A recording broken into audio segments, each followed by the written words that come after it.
Hello, welcome to our YouTube channel. आज के video में हम बात करेंगे ट्रांसफार्मर्स की।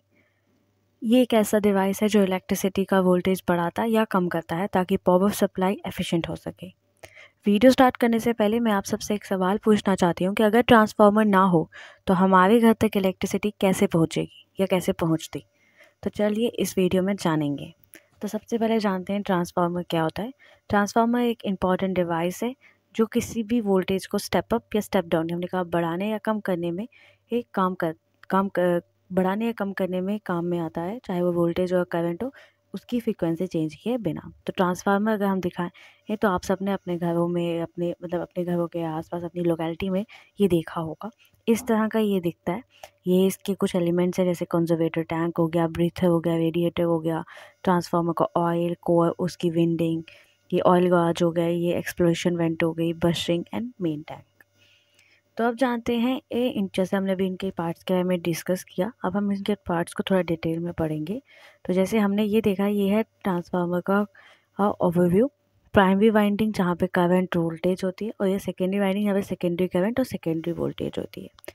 तो पार्ट्स के बारे में डिस्कस करते हैं। सबसे पहला आता है लैमिनेटेड कोर। तो जो मेन फंक्शन है लैमिनेटेड कोर का वो है कि वो प्राइमरी और सेकेंडरी वाइंडिंग्स को सेपरेट करता है। तो हमने भी पिछले डायग्राम में देखी थी, यहाँ पे प्राइमरी वाइंडिंग थी, यहाँ पे सेकेंडरी वाइंडिंग। तो जो लैमिनेटिंग कोर है वो उन दोनों को सेपरेट करता है। तो कोर को इस तरह से लैमिनेट किया गया होता है कि वो कोई भी कोर का जो लॉस है ट्रांसफार्मर में उसको रिड्यूस कर सके। तो कोर जनरली बना होता है cold rolled grain oriented CR0 steel के मटेरियल से। देन आ गया वाइंडिंग्स। तो जनरली कॉपर वाइंडिंग्स यूज़ की जाती हैं ट्रांसफार्मर में। मेन फंक्शन होता है वाइंडिंग का कि वो एक मैग्नेटिक फ्लक्स प्रोड्यूस करे और EMF इलेक्ट्रोमैग्नेटिक फोर्स को इंड्यूस करे। ये विंडिंग्स कैरी करती हैं high voltage and current throughout them. Then आ गया इंसुलेटिंग मटेरियल। तो जो मेन फंक्शन होता है इंसुलेटिंग मटेरियल का वो होता है इंसुलेशन प्रोवाइड करना वाइंडिंग्स को, तो वो ट्रांसफार्मर के कोर के कांटेक्ट में ना आए और किसी भी और कंडक्टिंग मटेरियल के कांटेक्ट में ना आए। ये विंडिंग्स रैप्ड होती हैं इंसुलेटिंग पेपर और क्लॉथ।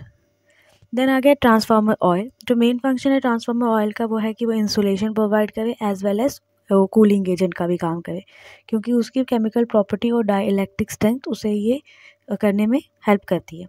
वो हीट जो जनरेट होती है उसको डिसिपेट करता है from the core and windings to the environment.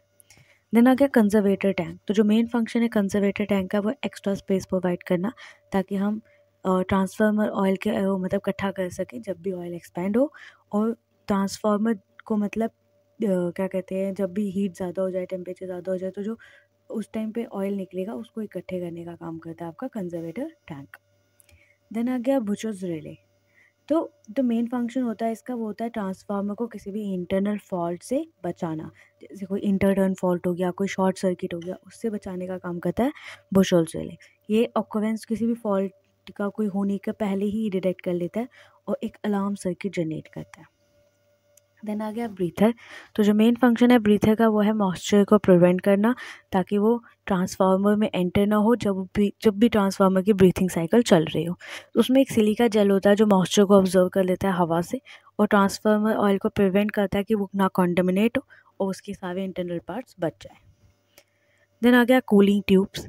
तो जो मेन फंक्शन है कूलिंग ट्यूब्स का वो है हीट को ट्रांसफ़र करना फ्रॉम ट्रांसफार्मर के कोर पार्ट से to the coils of the core part और कॉइल से इन्वायरमेंट की तरफ। तो जो हीटेड ट्रांसफार्मर ऑयल है वो सर्कुलेट करता है कूलिंग ट्यूब से, जहाँ पे हीट रेडिएट होती है नेचुरल एयर फ्लो से, और फिर ट्रांसफार्मर ऑयल जो है वो कूल हो जाता है।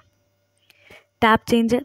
जो मेन फंक्शन है टैप चेंजर का वो ट्रांसफार्मर के आउटपुट वोल्टेज को रेगुलेट करता रहता है उसकी कैसे करता है कि उसके जो नंबर ऑफ टर्न्स है उनमें ऑल्ट्रेशन करता रहता है एक वेंडिंग में, और फिर उसकी टर्न रेशियो जो है ट्रांसफार्मर की वो भी चेंज करता है। देन आ गया एक्सप्लोजन वेंट। तो जो मेन फंक्शन है एक्सप्लोजन वेंट का वो है प्रोटेक्शन प्रोवाइड करना ज़्यादा प्रेशर से जो ट्रांसफार्मर के अंदर बिल्डअप होता है जब कोई इंटरनल फॉल्ट आता है, ज़्यादा बड़ा इंटरनल फॉल्ट आता है।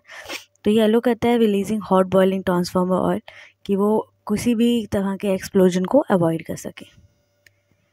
देन फंक्शंस की बात करें तो ट्रांसफार्मर एक बहुत इंपॉर्टेंट डिवाइस है, जो एक ऐसा डिवाइस जो इलेक्ट्रिकल एनर्जी को ट्रांसफ़र करता है from one circuit to another. इसमें म्यूचुअल इंडक्शन दो सर्किट्स को कनेक्ट करती है। ये यूटिलाइज़ होता है इलेक्ट्रिक पावर ट्रांसमिशन के लिए विया मतलब कैसे, इलेक्ट्रिक मैग्नेटिक इंडक्शन से। इसमें इलेक्ट्रिक पावर ट्रांसफॉर्म होती है without even any frequency modification, बिना किसी फ्रीक्वेंसी में ऊपर नीचे हुए हम इलेक्ट्रिक पावर को ट्रांसफ़र करते हैं। सो ट्रांसफार्मर्स जो है वो इलेक्ट्रिक सर्किट्स में यूज़ होते हैं कि किस तरह हम इलेक्ट्रिसिटी की वोल्टेज, जो इलेक्ट्रिसिटी फ्लो कर रही है सर्किट में, उसकी वोल्टेज को चेंज कर सकें। इसमें हम वोल्टेज बढ़ा भी सकते हैं, जिसे हम इंक्रीज़ करना कहते हैं, स्टेप अप करना कहते हैं, डिक्रीज़ भी कर सकते हैं, जिसे हम स्टेप डाउन करना कहते हैं इन एसी सर्किट्स। तो दोस्तों, ट्रांसफार्मर एक एसेंशियल इलेक्ट्रिकल डिवाइस है जो पावर ट्रांसमिशन को सेफ और एफिशिएंट बनाता है। और जैसे कि वीडियो की स्टार्टिंग में हमने आपसे एक सवाल पूछा था, उसका जवाब कमेंट सेक्शन में ज़रूर बताइए। लेकिन फिर भी मैं आप सबसे कहना चाहती हूँ कि अगर ट्रांसफार्मर ना हो तो लोग long distance electricity transmission possible ही नहीं कर पाएंगे, क्योंकि वोल्टेज लॉस बहुत ज़्यादा हो जाएगा। तो आपको क्या लगता है फ्यूचर में ट्रांसफार्मर टेक्नोलॉजी और कैसे इम्प्रूव हो सकती है? कमेंट्स में ज़रूर बताएं, लाइक करें, शेयर करें, सब्सक्राइब करना ना भूलें। मिलते हैं अगली वीडियो में।